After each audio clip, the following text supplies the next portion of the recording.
Dear students, इससे पिछली video में हमने अवतल दर्पण के विषय में व उसके द्वारा बनने वाले किरण आरेखों के विषय में जाना।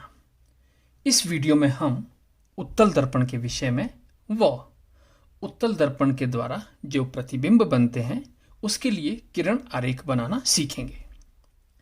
उत्तल दर्पण की जो स्थिति होती है वो अवतल दर्पण से थोड़ी सी भिन्न होती है, क्योंकि उत्तल दर्पण में जो वक्रता केंद्र होगा वो फोकस बिंदु होगा, उसकी स्थिति व जो बिंब रखा जाता है उसकी स्थिति दोनों विपरीत दिशाओं में होती है, जो हम आज यहाँ पर जानेंगे। तो सबसे पहले हम एक रेखा लेते हैं। रेखा हम लगभग लेंगे 16 सेंटीमीटर की ले सकते हैं। 16 सेंटीमीटर की इसलिए क्योंकि इसमें डायग्राम थोड़ा बड़ा बनेगा और उससे हमें प्रॉपरली डिवाइड करना बहुत इजी होगा। तो ये हमने 16 सेंटीमीटर की एक रेखा ली और इसका केंद्र जो हमने ले लिया, केंद्र हमने इसका ले लिया यहाँ पर हम एक दर्पण बनाएंगे और यहाँ से इधर जो ये 8 सेंटीमीटर का जो लेंथ है इस रेखा की, उसको हम 2 बराबर भागों में बांट देंगे। लगभग क्या ये एग्जैक्टली 2 बराबर भाग हैं और उसी प्रकार से ये हमने इसको दोनों तरफ से 2 बराबर भागों में बांट लिया है। तो इस बिंदु को हम कह सकते हैं P और इस तरफ हम बनाएंगे वक्रता केंद्र C।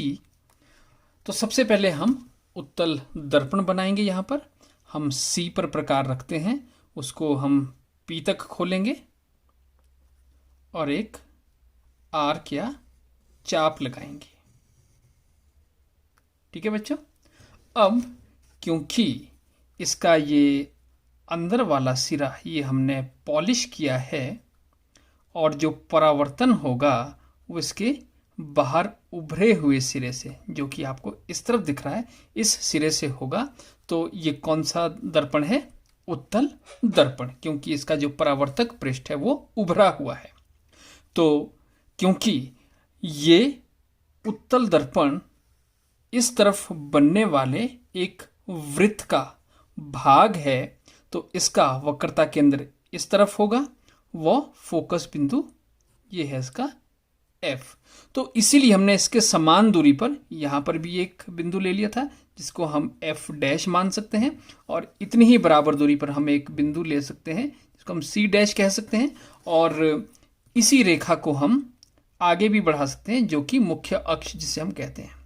ये मुख्य अक्ष है और मुख्य अक्ष पर ही वस्तु की अलग अलग स्थिति है। तो इसमें हम मुख्यतः 2 स्थितियों के विषय में बात करेंगे।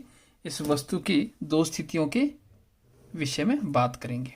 तो वो 2 स्थितियां कौन सी हैं उसके बारे में हम पहले बात करते हैं। तो सबसे पहले यदि हम ये मान के चलें कि जो वस्तु है वो कहीं पर भी अनंत व ध्रुव के मध्य में कहीं पर भी रखी गई है, इसकी कोई भी स्थिति हो। मान लीजिए हमने वस्तु को रखा है इस बिंदु पर, कोई भी बिंदु हम ले लेते हैं। इस बिंदु पर हमने वस्तु को रखा है, इसको हम बिंब भी कहते हैं, A डैश B डैश। तो नियम हमारा वही रहेगा कि जब भी बिंब से आने वाली प्रकाश किरण मुख्य अक्ष के समानांतर आती है, देखिए ये मुख्य अक्ष के समानांतर आ रही है, इस प्रकार यहां से ये मुख्य अक्ष के समानांतर है। तो परावर्तित होने के उपरांत, अब परावर्तित जो प्रकाश किरण हो रही है, तो परावर्तित होने के उपरांत हम अवतल दर्पण में बात करते थे कि वो फोकस बिंदु से गुजरती है, लेकिन उत्तल दर्पण में हम बात करेंगे कि वो फोकस बिंदु से गुजरती हुई प्रतीत होती है। तो प्रतीत होती है का मतलब है कि ये जो प्रकाश किरण है परावर्तित तो ये इस तरफ को होगी, लेकिन आपने इस बिंदु को फोकस बिंदु के साथ मिलाना है। फोकस बिंदु के साथ इस तरह से ये हम किरण आरेख में इसको खींचते हैं, तो ये परावर्तित होती हुई प्रतीत हो रही है या प्रतीत होती है। तो हम इसको इस तरह से प्रदर्शित कर सकते हैं। उसी प्रकार जो प्रकाश किरण वक्रता केंद्र से होकर गुजरती है, वो जिस पथ पर जाएगी उसी पथ पर वो वापस आती है। ये हमने दूसरा नियम पढ़ा था, आप पिछले वीडियोस रेफर कर सकते हैं। तो यहां से जो प्रकाश किरण आएगी, तो अब क्योंकि इस दर्पण का वक्रता केंद्र यहां पर है, तो हम इसको इस बिंदु के साथ ज्वाइन करेंगे। इस बिंदु के साथ हम इसको ज्वाइन करते हैं। तो ये प्रकाश किरण यहां से आई, अब क्योंकि सामने तो यहां से तो परावर्तित हो रही है, तो ये इस बिंदु पर आती हुई प्रतीत हो रही है, तो इसलिए हम इसको डॉटेड लाइन में यहां पर ड्रॉ करेंगे। ठीक है बच्चों, तो जिस रास्ते से आई उसी रास्ते से ये वापस चलेगी। अब जिस भी बिंदु पर ये प्रकाश किरणें मिलती हैं वहां पर हमारा बिंब का प्रतिबिंब बनेगा। ये बनेगा हमारा प्रतिबिंब, और प्रतिबिंब को हम लिखते हैं A डैश B डैश। अब बच्चों बात ये आती है कि उत्तल दर्पण में जो बिंब रखा जाता है, ऑब्वियसली वो दर्पण के सामने रखा जाएगा, तभी इसका प्रतिबिंब बनेगा। और जो प्रतिबिंब बनता है वो दर्पण के अंदर बनता है, और जो प्रतिबिंब होता है यहां पर देख पा रहे हैं आप, आकार में बहुत छोटा होता है। पहली बात, प्रतिबिंब सीधा होता है और प्रतिबिंब आभासी होता है। तो प्रतिबिंब के 3 गुण होते हैं जो उत्तल दर्पण की स्थिति में बनता है। प्रतिबिंब पहला तो आभासी होगा, आभासी प्रतिबिंब है, सीधा है, वो आकार में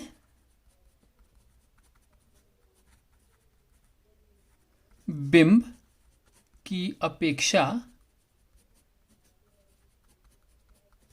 छोटा होगा।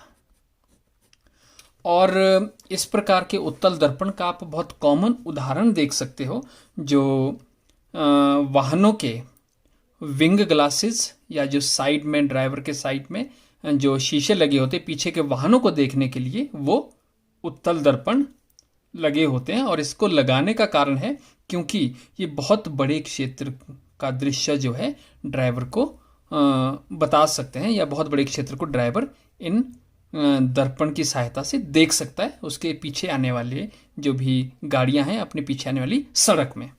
तो ये होगी पहली स्थिति कि जब जो बिंब है वो अनंत व ध्रुव के बीच में कहीं उपस्थित हो। तो इसमें स्थितियां यही होंगी कि जैसे जैसे जो बिंब है यहाँ पर P के नज़दीक आता जाएगा, तो उसी हिसाब से जो इसका प्रतिबिंब है वो भी परिवर्तित होगा, उसकी स्थिति भी परिवर्तित होगी। लेकिन ये प्रतिबिंब हमेशा ही आभासी होगा, सीधा होगा और आकार में छोटा होगा।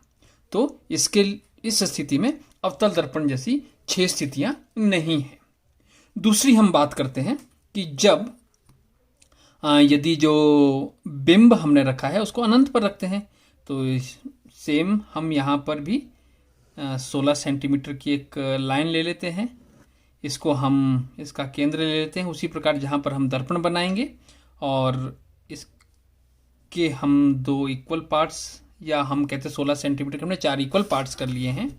तो ये जो बिंदु है ये होगा P या ध्रुव, ये है C सेंटर ऑफ कर्वेचर या वक्रता केंद्र, और ये है फोकस बिंदु। तो सबसे पहले बच्चों हम क्या करेंगे, सबसे पहले हम दर्पण बनाएंगे। यहाँ पर कौन सा दर्पण है, उत्तल दर्पण।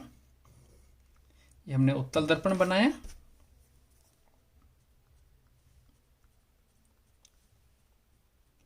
उत्तल दर्पण बन गया बच्चों। अब इस उत्तल दर्पण की स्थिति में हम ये कह रहे हैं कि जो वस्तु है या बिंब है वो अनंत पर रखा गया है। तो हम इसी मुख्य अक्ष को आगे तक बढ़ा देते हैं और इसको हम ये प्रतीत करते हैं कि ये अनंत पर है। तो अनंत पर कोई भी यहाँ पर वस्तु या बिंब रखा गया है, और अनंत से जो भी प्रकाश किरणें आएगी, यहाँ पर देखें, जो भी प्रकाश किरणें यहाँ अनंत से आएंगी, ये है A डैश B डैश, वो नियम यही है कि जो इस मुख्य अक्ष के समानांतर आएंगी प्रकाश किरणें, वो फोकस बिंदु से होकर गुजरती हुई प्रतीत होंगी। अवतल दर्पण की स्थिति में हम बात करते थे कि वो गुजरती हैं, यहाँ पर वो गुजरती हुई प्रतीत होती हैं। तो इन किरणों को हम यहाँ पर रेड से या डॉटेड लाइन से आप शो कर सकते हैं जो अनंत से आ रही हैं। और यहाँ पर तो इस बिंदु से ये परावर्तित होती हैं, तो परावर्तित किरण दर्शाने के लिए आप इस बिंदु को फोकस बिंदु के साथ जोड़ देंगे। तो यहाँ पर जब हम इसको डॉटेड लाइन में दर्शाते हैं तो इसका अर्थ है कि ये इस बिंदु से परावर्तित होती हुई प्रतीत हो रही हैं। ये एक प्रकाश किरण होगी। उसी प्रकार हम और भी प्रकाश किरणें ले सकते हैं। जैसे मान लीजिए ये दूसरी प्रकाश किरण है,